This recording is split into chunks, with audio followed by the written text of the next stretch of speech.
एक बार एक शक्तिशाली राजा घने वन में शिकार खेल रहा था।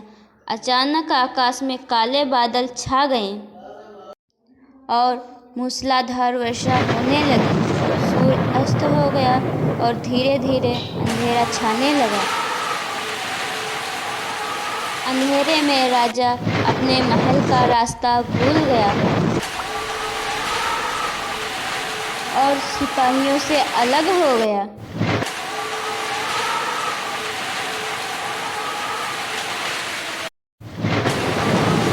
भूख, प्यास और थकावट से व्याकुल राजा जंगल के किनारे एक टीले पर बैठ गया। थोड़ी देर बाद उसने वहां 3 बालकों को देखा। तीनों बालक अच्छे मित्र थे। वे अपने गांव की ओर जा रहे थे। तभी राजा उन बच्चों को आवाज देता है, सुनो बच्चों, जरा यहाँ आओ। हाँ राजा साहब, बोलो क्या बात है। बच्चों, क्या कहीं से थोड़ा भोजन और जल मिल जाएगा? मैं बहुत भूखा प्यासा हूँ।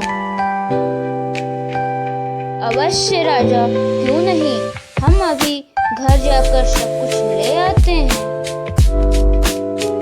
वे तीनों बालक अपने गांव की ओर तुरंत भागे और राजा के लिए भोजन व जल ले आए। ये लो राजा साहब, हम आपके लिए भोजन और जल ले आए हैं। राजा बच्चे के उत्साह और प्रेम को देखकर बहुत प्रसन्न हुआ। प्यारे बच्चे, बोलो, अब मुझे यह बताओ कि तुम जीवन में क्या करना चाहते हो? मैं तुम सबकी सहायता करना चाहता हूँ। कुछ देर सोचने के बाद एक बालक बोला, राजा साहब, मुझे धन चाहिए। मैंने कभी 2 समय की रोटी नहीं खाई है, कभी सुंदर वस्त्र नहीं पहने हैं, इसीलिए मुझे केवल धन चाहिए। तभी राजा मुस्कुराकर बोला, ठीक है, मैं तुम्हें इतना धन दूंगा कि जीवन भर सुखी रहोगे। ये शब्द सुनते ही बालक की खुशी का ठिकाना न रहा। एक बालक ने बड़े उत्साह से पूछा, क्या आप मुझे एक बड़ा सा बंगला और घोड़ा गाड़ी देंगे? तभी राजा ने उत्तर दिया, अगर तुम्हें यही चाहिए तो तुम्हारी इच्छा भी पूरी हो जाएगी। राजा ने कहा, धन्यवाद राजा साहब। लड़के की आंखें खुशी से चमकने लगी और वह बोला, आज मेरे घर में घी के दिए जलेंगे। तभी तीसरे बालक ने चहकते हुए पूछा, क्या आप मेरा सपना पूरा करेंगे?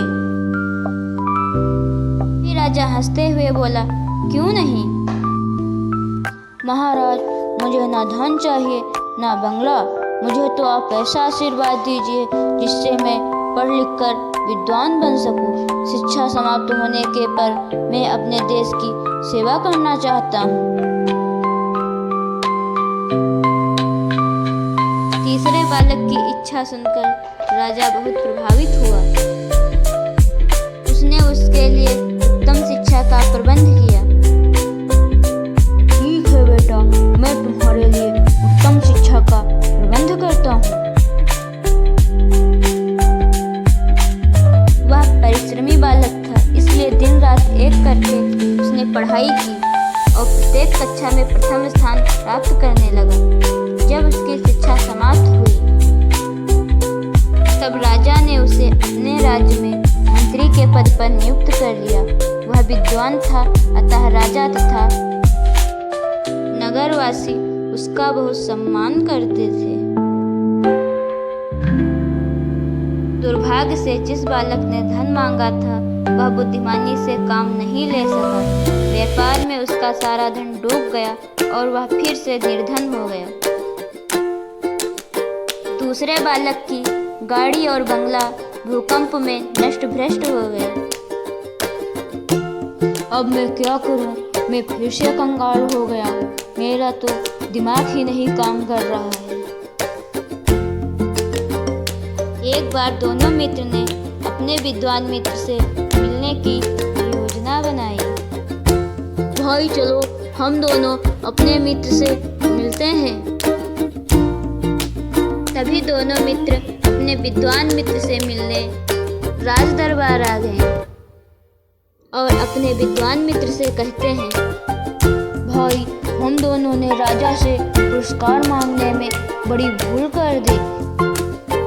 हम दोनों फिर से कंगाल हो गए हैं। तभी तीसरे मित्र ने उन्हें समझाते हुए कहा,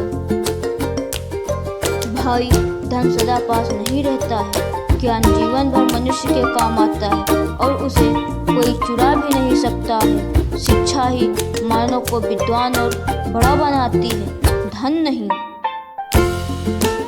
तो बच्चों, इस कहानी से हमें यही शिक्षा मिलती है कि शिक्षा बड़ी है